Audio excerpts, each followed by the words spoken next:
Hey everybody, what's going on? It's Greg here with Technically Speaking, back this week to talk about wireless mesh networking systems. Now, the last time we talked about these products, we were taking a look at the Google Wi-Fi, which up until now has basically been the king. It's definitely a favorite one on our channel, and up until very recently, it was the #1 selling mesh network product on all of Amazon.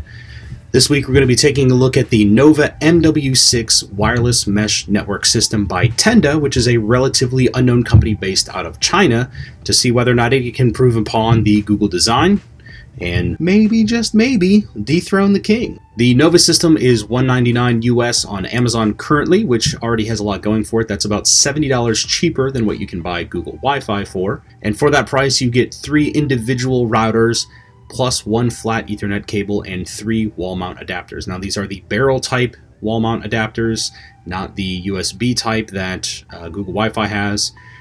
It's not really that big of a deal. I would prefer the USB one, but I feel like that's just kind of being picky about things. Each individual router will cover between 500 and 2,000 square feet according to Tenda, and they also claim that the entire system will cover about 6,000 square feet. Now, my house is nowhere close to 6,000 square feet. I mean, YouTube has been really good to us, but it has not been 6,000 square feet mansion good to us. So, testing the extent of that claim is a little bit difficult. I think it's very, very safe to say that you're not going to get 6,000 square feet worth of coverage out of this thing. You're probably going to get closer to the 4,000 to 5,000 range, which is closer to what Google claims. A lot of the other competitors say something pretty close to that. The problem is that signal penetration and signal coverage is all really dependent on the construction material of the house or apartment that you live in. So you're not going to get 6,000 square feet, but you should probably get enough. This system should cover most living spaces unless you have just an absolutely enormous house. Each router also has 2 AC1200 wireless antennae. Oh, we already did that joke. They operate on both 2.4 and 5 gigahertz bands, and they support simultaneous dual-band Wi-Fi, which is an absolute favorite of mine because it means that you don't have to switch networks as you move around the house. It also supports 802.11 ABGN and AC, which means you can take pretty much any device ever that has wireless, connect it up to these routers, and you'll be good to go. Physically, each individual router it's a cube. I can't be the only person that sees the Portal companion cube here, right? Each cube is 3.9 inches to a side. They weigh just over 10 ounces, making them insanely light.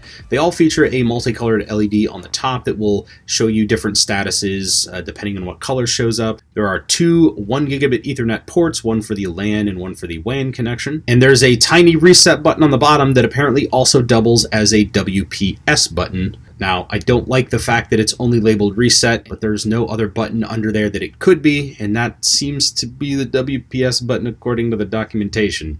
But again, very poorly labeled. Under the hood, each individual router also features a Realtek SoC running at about 1 gigahertz with 128 megabytes of RAM and 16 megs of onboard flash storage. Now, that's significantly less hardware than what other competitors like the Google Wi-Fi have to offer, and on paper, that should make the Nova less powerful. Surprisingly, even though Tenda is a smaller company compared to Google or Apple, the setup on these things is actually pretty darn easy. Now, Tenda does everything they can to stack the deck in their favor, starting with the fact that they pair each of these routers together at the factory, meaning when you go to do the initial setup, it's pretty easy. You take 1 cube, you plug in the power and the Ethernet, plug the Ethernet into your existing router, wait for that one to finally boot up. You're going to need to download the Tenda Wi-Fi app off of the Google Play or iOS stores, connect to the default network, and the application is going to walk you through the initial setup, such as renaming the network, setting an initial password,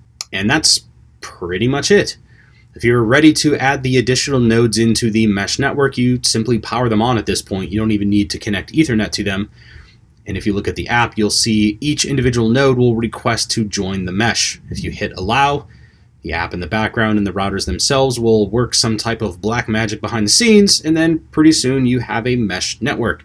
That's all there is to it. There's no barcodes to scan like the Google Wi-Fi system or weird codes to type in or anything like that. Now, the app itself is how you will manage this entire system, and if you want to manage it from outside of your home, you can do so after you sign up for a Tenda account. There's a bunch of additional features you can get from the application as well, including some basic parental controls, meaning that you can group some devices together and control the internet access to those specific devices while leaving the rest of them alone. Now, unfortunately, there's still no parental controls as far as the content goes. There's no way to filter specific types of content for those devices. Now, there's some additional super nerd features like secure VPN pass-through or being able to reassign the router to a specified block of Class A, B, or C subnets. Unfortunately, you can't do custom networking stuff, but for most people that doesn't really matter. There's also universal plug-and-play for helping some of your devices that are sitting on the wireless router reach to the outside internet. If you really hate your free time insanity, you can delve into port forwarding, and you can set up a guest network for those times where you want to allow people access to the internet without sharing your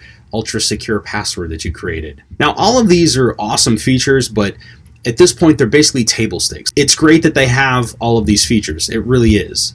But there's nothing unique about them. So, performance-wise, despite the lower hardware that is in the Nova versus something like the Google Wi-Fi, it actually performs pretty well. Like all mesh systems, there is going to be some type of a hit that you take on total bandwidth, but I found that the Nova was only fractionally slower than the Google Wi-Fi system.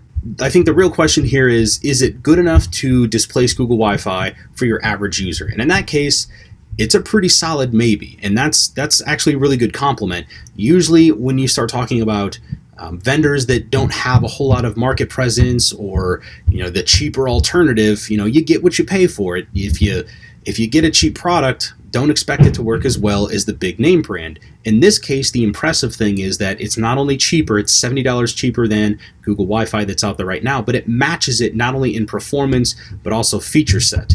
So, for anyone else who's looking for a cheap, reliable, robust way to extend and improve the wireless network signal penetration in their house, you should absolutely take a look at the Nova MW6 by Tenda.